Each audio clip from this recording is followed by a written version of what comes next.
তো দর্শক, যেটা আমরা বারবার বলি যে ওই কানাডায় আসতে চাই বললেই কানাডায় আসা যায় না। কানাডা আসতে হলে প্রচুর স্টাডি করা লাগে। আজকে আমরা যে এই বিষয়টা নিয়ে কথা বললাম, একটু অনেস্টলি বলেন তো যারা ভিডিওটা দেখছেন, যে কে কতটুকু এই বিষয়টা নিয়ে আগে চিন্তা করছেন। হয়তো বা ভারত বলেন, পাকিস্তান বলেন, বাংলাদেশ বলেন, চায়না বলেন, এদের যে আধিক্যটা, এদের এই আধিক্যতাটা কমানোর জন্য কিন্তু ফ্রান্সের উপরে একটা জোর দেওয়া হতে পারে। এবং এই ছোট্ট করে আমি আপনার কাছে একটা বিষয় একটু জানতে চাই। আপনি তো কানাডা আছেন, আমিও কানাডা আছি। ওরা কুইবেকের বাইরে ফ্রাঙ্কোফোনে যেটা বললেন, ফ্রেঞ্চ ল্যাঙ্গুয়েজে আমার যদি ভুল না হয় এক্সপ্রেস এন্ট্রিতে অলরেডি এই বছর বোধ হয় প্রায় 5-7 হাজার বা 6 হাজারের মতো মানুষকে কিন্তু ওরা নিয়ে নিয়েছে। তো এত কেন? ফ্রেঞ্চ ভাষা জানাজানি, ভাষাভাষীর লোকজনের দরকার আছে জানি, কিন্তু তারপরে এত কেন নিচ্ছে? এর ফলে কি এই ধরনের কি কোনো একটা সিগন্যাল যে ফ্রেঞ্চ ভাষার লোকজন আলটিমেটলি আমাদের এশিয়ান কমিউনিটির কেউ আমরা জানি না, অর্থাৎ বাংলাদেশ থেকে যারা আসবে, ভারত থেকে যারা আসবে, ওরা কেউ ফ্রান্স জানে না।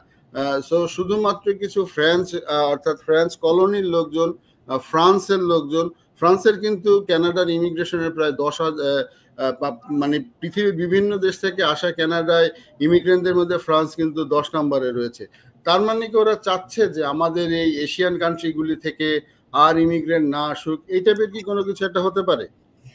বিষয়টা কিছুটা অনেকটা এরকমই। আপনি জেনে থাকবেন যে সবচেয়ে বেশি ইমিগ্রান্ট অথবা স্টুডেন্ট আসে আপনার ইন্ডিয়া এবং চায়না থেকে। টু মাচ এই দুইটা দেশ থেকে চলে আসার কারণে কানাডার যে জনসংখ্যার এটা একটা ইমব্যালেন্স হয়ে যাচ্ছিল।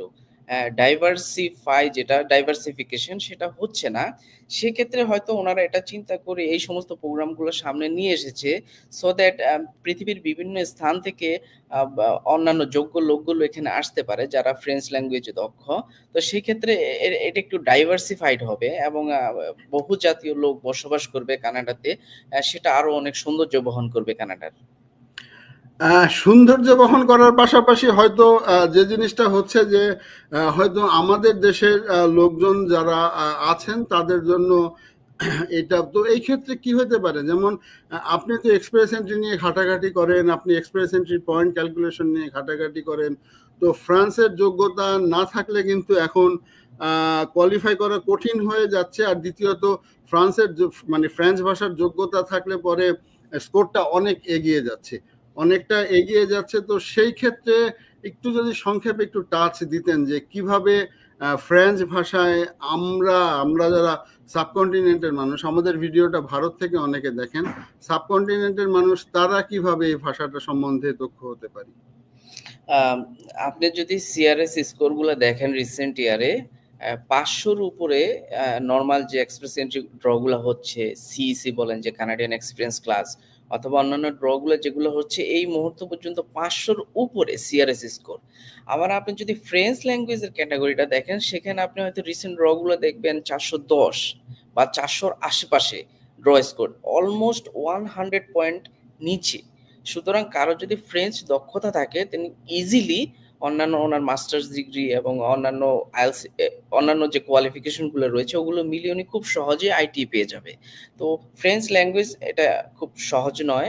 আমাদের প্রতিটা দেশেই কিছু ল্যাঙ্গুয়েজ সেন্টার রয়েছে, সেখানে গিয়ে ওনারা একটু 6 মান্থ 1 ইয়ার প্রিপারেশন নিয়ে ভালো করে ফ্রেঞ্চ শিখে এবং পরীক্ষা দিয়ে ভালো একটা হাই স্কোর তুলতে পারলে কানাডা আসা যে ওনাদের জন্য খুব সহজ হয়ে যাবে। জি।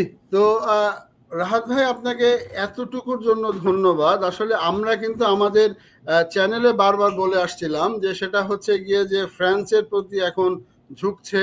এবং রাহাত ভাই যেটা টাচ দিলেন যে সেটা হচ্ছে যে ইমিগ্রেশনের ক্ষেত্রে হয়তো বা, আমি জানি না, এটা হিডেন কারণ হতে পারে যে হয়তো বা ভারত বলেন, পাকিস্তান বলেন, বাংলাদেশ বলেন, চায়না বলেন, এদের যে আধিক্যটা, এদের এই আধিক্যতাটা কমানোর জন্য কিন্তু ফ্রান্সের উপরে একটা জোর দেওয়া হতে পারে।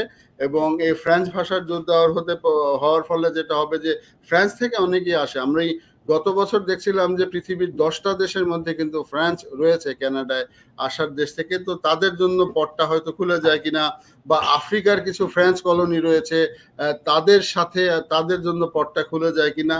তো দর্শক, যেটা আমরা বারবার বলি যে ওই কানাডায় আসতে চাই বললেই কানাডায় আসা যায় না।